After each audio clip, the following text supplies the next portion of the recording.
How to drive customers to your website? It's a big question.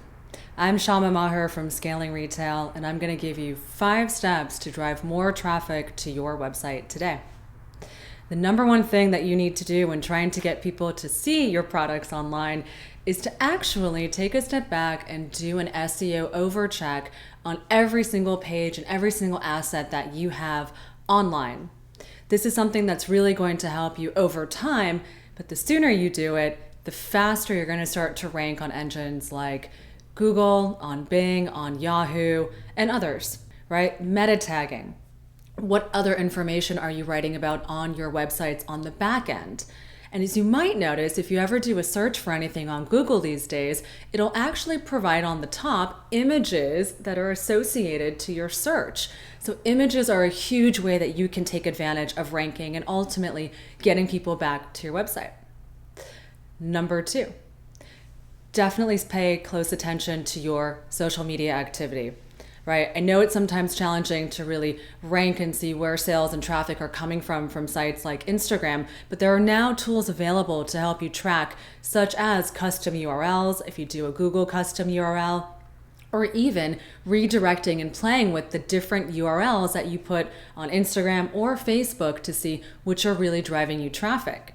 Right? So it's not only about having a really robust social media platform, and really my number one social media platform for you brands are really to be on Instagram as far as getting in front of all the customers and influencers and bloggers. But I also suggest taking advantage of being on Facebook. And the reason why has to do with my tip number 3. And tip number 3 is really about paid marketing.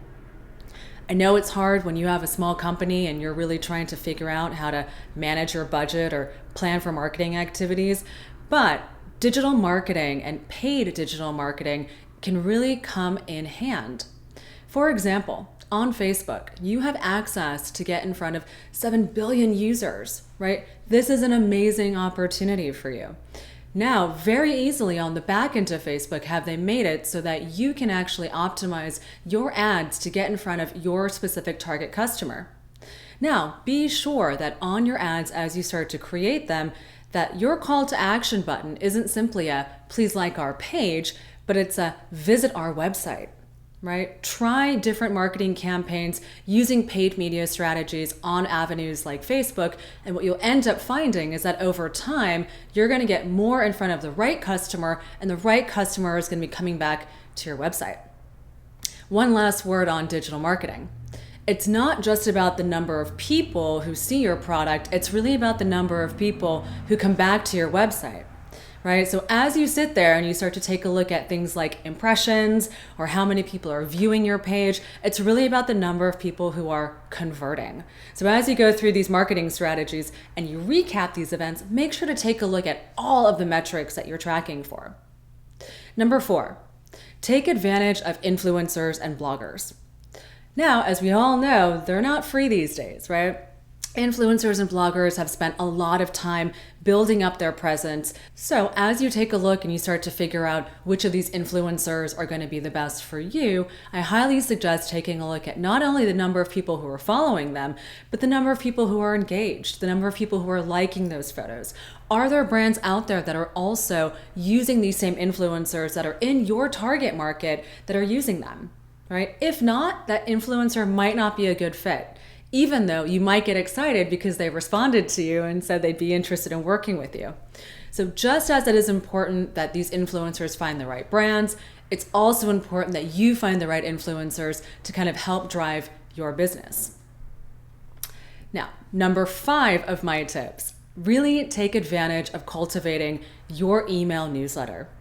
Email is golden. As soon as you have someone's email newsletter, you can then subscribe them to all the different product subscriptions that you want. You can start sending them ideas. You can start pitching to them. Your newsletter is really the gate key to remarketing your brand to a captured audience. So as you go through and convert and get more people to sign up to your site and come to your website, you will then be able to then remarket to them and get them and hone in on things like specials or giveaways or even 20% off coupon codes. Right? This is your captive audience. So all of these, tips 1 through 4 are really about how to get people to your site. as far as the first time you get them to your site, but getting them to come back over and over again and creating that customer relationship is really going to come through your social media channels and really through your email marketing for your newsletters. All right, guys, I hope you found these tips useful. Please feel free to send me any questions at shama@scalingretail.com or leave a comment below. And as always, please subscribe. Thanks.